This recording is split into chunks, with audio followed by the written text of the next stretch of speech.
Magiging active ba siya uli sa showbiz? Anong mga mangyayari sa buhay niya sa showbiz? Tatry niya, pero hindi siya magsasucceed. Kasi ang nakita ko talaga, by 2016, dapat tumakbo na siya. Politics. Oo. Yes. Very Sigurado important. nang papasok siya. Oo, at saka kahit ayaw niya, talagang nandun mapupunta. Oo, nandun. Mayor Cuneta. Yes. Ayun. Oh, Bagay, di ba? Oo, ikaw. Bagay na bagay. Tanong Eh ako, basta ako, mas interesado ako. Ano mangyayari sa love life ni Chris Aquino?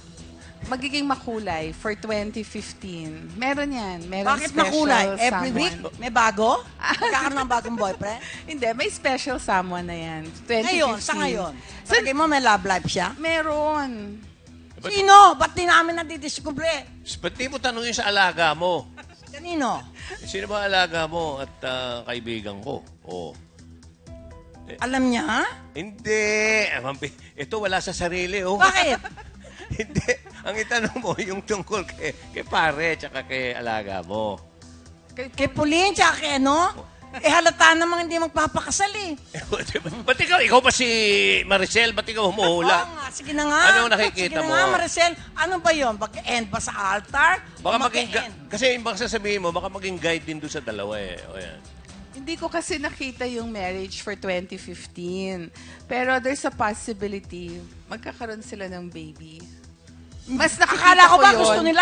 gusto nila kasal muna bago baby? Oo, sabi O ni ay pare bakit yan ngayon mauna baby? yun ang sabi ni Maricel. Wala tayo, mga kaibigan, ito po yung galing kay Maricel. Ito ngayon, si Marian at si Ding Dong, at si Cheese at si Heart. Ano naman ang nakikita mo? Sino ba unang mabubuntis? Palagay mo, mga ganyan. Okay, si Marian at saka si Ding Dong ang mauunang magkaroon ng anak. Tapos, Yung anak ba ni Ding Dong kay Marian? Joke lang, Dong, ha? Joke lang, Dong. Okay. Talaga? Hindi. delikado ako din. Nervyos. Joke lang. Hindi, pero kasi gusto ko naman sabihin din, at least si Heart at saka si Cheese, ikakasal sila, di ba, before February 19.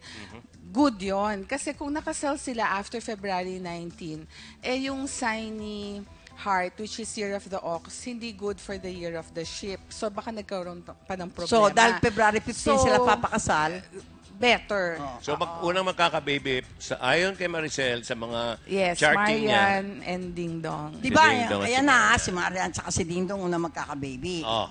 Sino sa palagay mo magkakaroon ng mas maraming problema? Si Marian Ding Dong o si Sa Heart? relasyon bilang Oo, mag-asawa? Sa relasyon, Oo.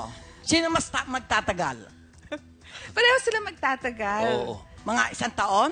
More. Okay. More naman, Ate Itong Loli. babaeng to, hindi ko maintindihan. Year of the ano ka ba?